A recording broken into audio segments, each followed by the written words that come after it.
Allahu Akbar, Allahu Akbar, Allahu Akbar, Allahu Akbar, Allahu Akbar, Allahu Akbar, Allahu Akbar, Allahu Akbar, Allahu Akbar kabira, walhamdulillahi katsira, subhanallahi bukratan wa asila, la ilaha illallah wahdah, sadaqa wa'dah wa nasara 'abdah wa azza wa azza wa azza al-ahzaba wahdah, la ilaha illallah wallahu akbar wa lillahil hamd. Alhamdulillahil malikil jabbar al-qahhar, ahmaduhu subhanahu wa ta'ala ala ni'amihi allati tatawallaka al-amtar, wa azkaruhu ala kathrati fadlihi al-qidrar. Asyhadu an la ilaha illallah la syarika lah, shahadatan yathqulu biha al-mizan fil mahsab wa tunfiqu ilaha min 'adabin nar. Asyhadu anna sayyidana wa nabiyyana wa shafi'ana Muhammadan 'abduhu wa rasuluh, an-nabiyul mukhtar, afdalu man hajja wa i'tamara, al-mab'us ila al-aswad wal abd wal ahbar. Allahumma shalli wa sallim ala sayyidina Muhammadin al-mukhtar wa alihi al-athhar wa ashabil akhyar al-faizin bis-sarf al-akhar. Amma ba'd, fa ya ayyuhan nas, usikum wa nafsi bi taqwallah. Ittaqullaha haqqa tuqatih wa la tamutunna illa wa antum muslimun. Wa'lamu anna syahrakum hadha syahrul dzulhijjah, syahrul 'azim. Tuba liman yattaqallaha wa yattaqi bi rasulih wa yujahidu fi sabilillah li'ila kalimatihi. Allahu akbar, Allahu akbar, Allahu akbar wa lillahil hamd. Ma'asyiral muslimin rahimakumullah. Di hari ini seluruh manusia mengagungkan dan membesarkan kalimat tasbih, kalimat tahmid, kalimat tamjid, kalimat tahlil, mengagungkan Allah Subhanahu wa ta'ala. Semuanya, seluruh alam mengakui akan kebesaran Allah Subhanahu wa ta'ala dan kerendahan kita sebagai hamba-Nya. Ma'asyiral muslimin rahimakumullah. Allahu akbar, Allahu akbar, Allahu akbar wa lillahil hamd. Di dalam bulan Dzulhijjah ini Allah Subhanahu wa ta'ala memberikan suri tauladan kepada kita tentang seorang hamba yang di dalam kehidupannya mencapai kesuksesan segalanya, yaitu baginda Nabiullah Ibrahim alaihissalam, yang digambarkan oleh Allah, qad kana lakum fihi uswatun hasanah liman kana yarjullaha wal yawmal akhir. Sungguh benar-benar pada diri Nabi Ibrahim dan keturunannya terdapat suri tauladan yang baik bagi orang-orang yang berharap keselamatan, bagi orang-orang yang beriman, bagi orang-orang yang berharap keselamatan nanti di hari akhirat. Wa may yatawalla fa inna Allaha huwal ghaniyyul hamid. Barang siapa yang berpaling, tidak mau mencontoh kehidupan Nabi Ibrahim alaihissalam, maka sesungguhnya Allah adalah Zat yang maha kaya. Allah adalah Zat yang maha terpuji, tidak membutuhkan kepada makhluknya. Nabi Ibrahim manusia yang sukses, ditinjau dari segi apapun, beliaulah Nabi paling sukses. Menjadi seorang anak, beliau anak yang begitu berbakti kepada kedua orang tuanya. menjadi seorang ayah. Beliau menjadi ayah yang baik. Semua anak-anaknya menjadi nabi, cucunya menjadi nabi, buyutnya menjadi nabi, bahkan semuanya nabi adalah keturunan daripada Nabi Allah Ibrahim alaihissalam. Sebagai suami, bila memiliki beberapa istri yang mereka semuanya dalam kondisi yang baik. Sebagai hamba seperti manusia umumnya, Nabi Ibrahim kebetulan diberikan oleh Allah kekayaan.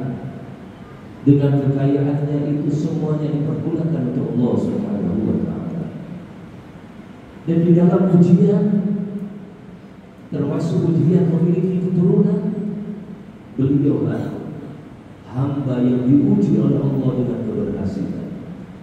Setiap orang yang berumah tangga pasti menginginkan keturunan, pasti menginginkan anak-anak yang baik, anak-anak yang saleh, anak-anak yang menjadi penenang jiwa di kala hidup di dunia, lebih-lebih nanti di hadapan Allah.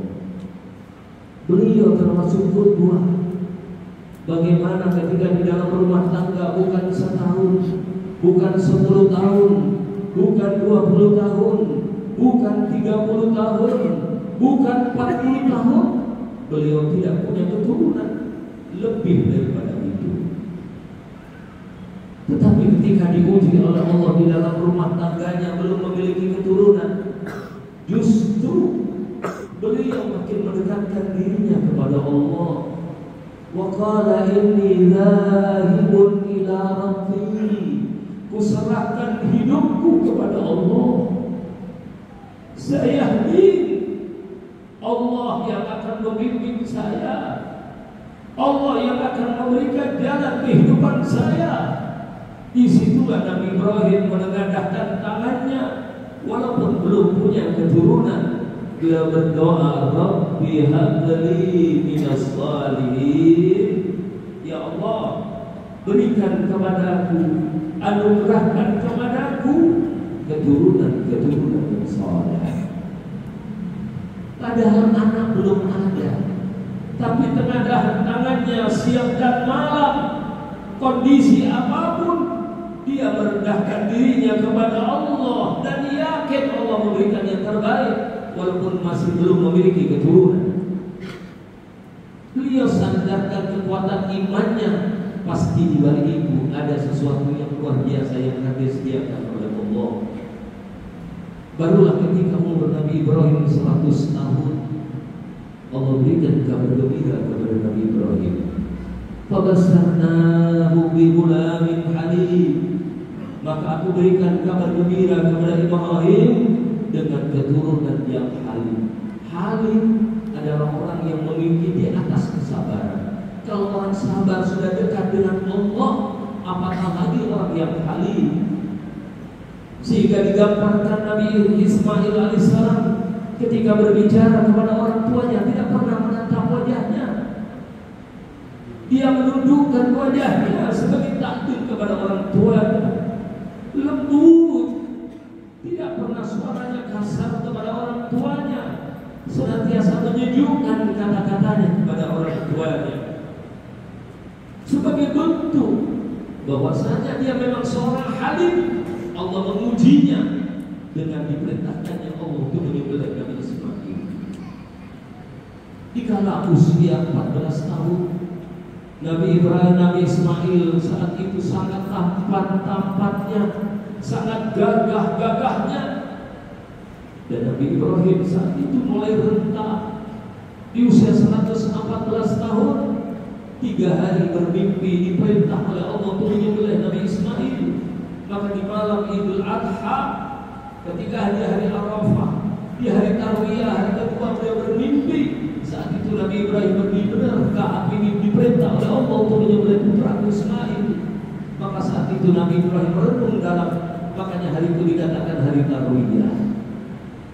Di hari ketiga beliau bermimpi lagi, maka yakinlah ini adalah perintahnya dari Allah. Arafa Ibrahim annahu min rabbih, maka hari itu dikatakan hari Arafah.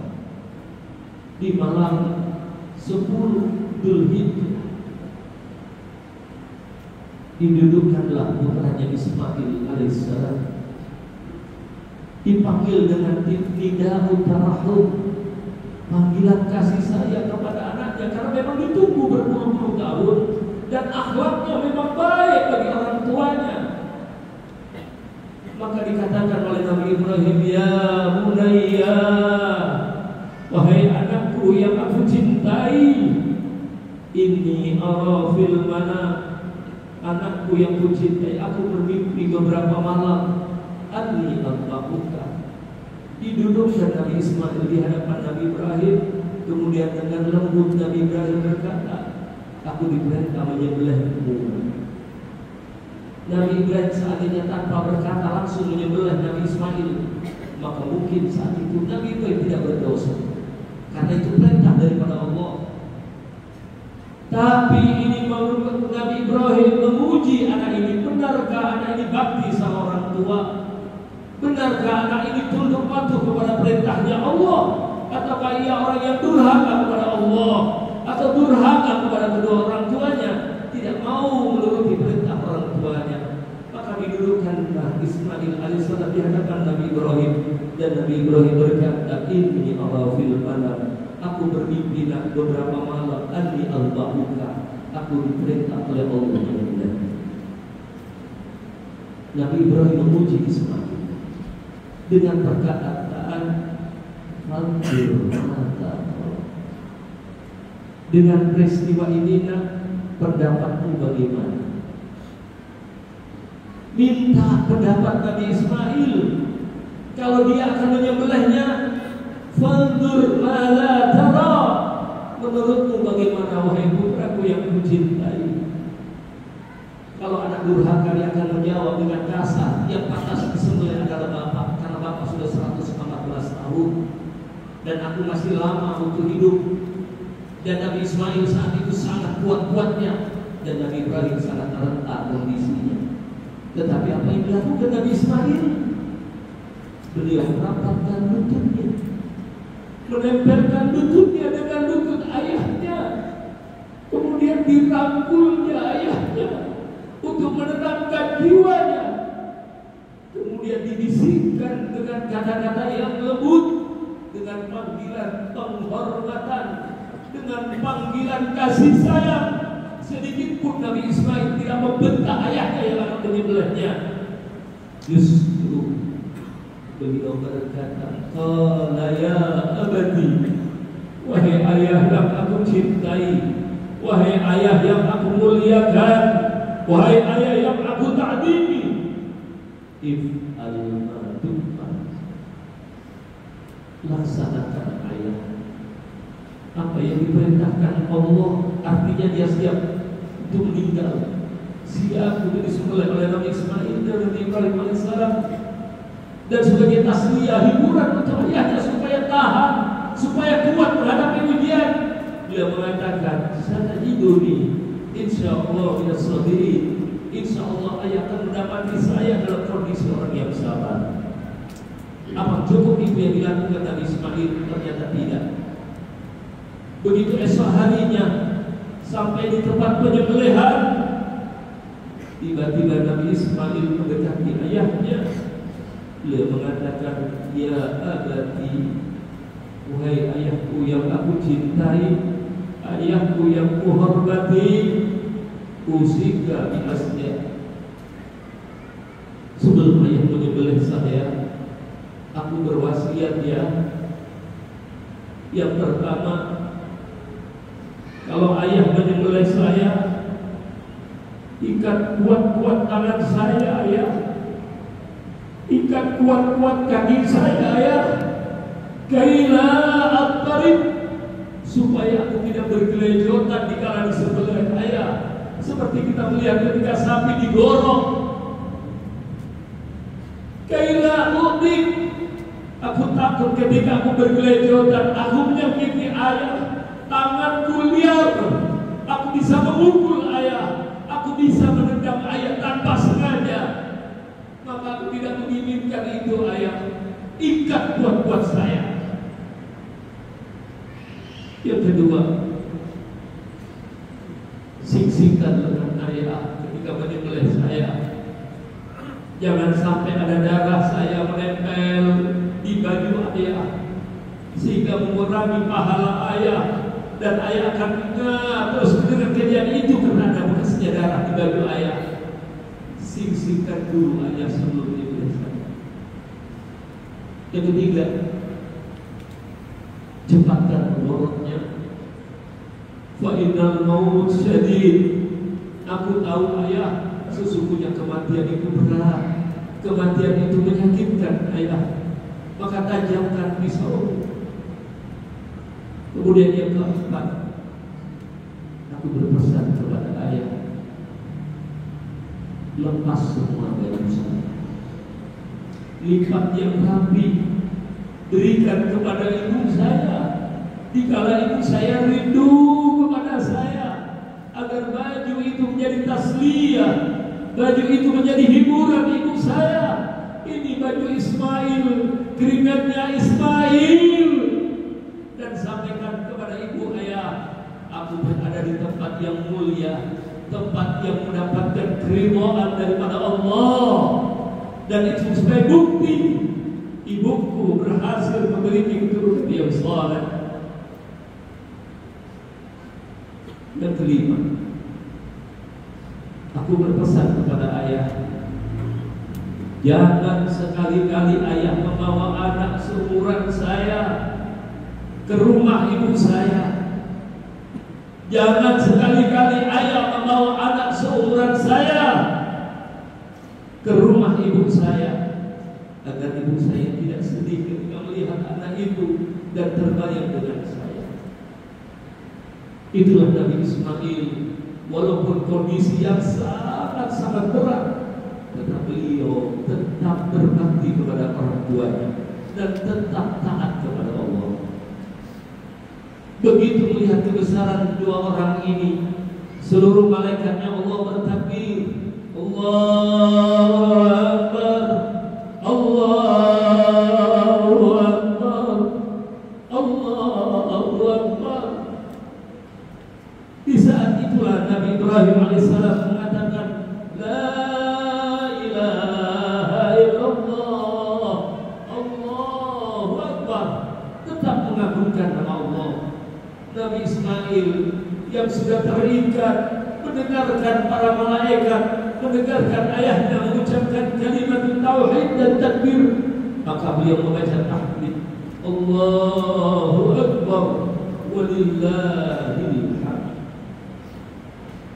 Maka di hari ini kalau ada orang membaca tahmid, membaca tasbih, membaca takbir, membaca tahlil, membaca tahmid, maka dia mendapatkan 3 pahala tadi.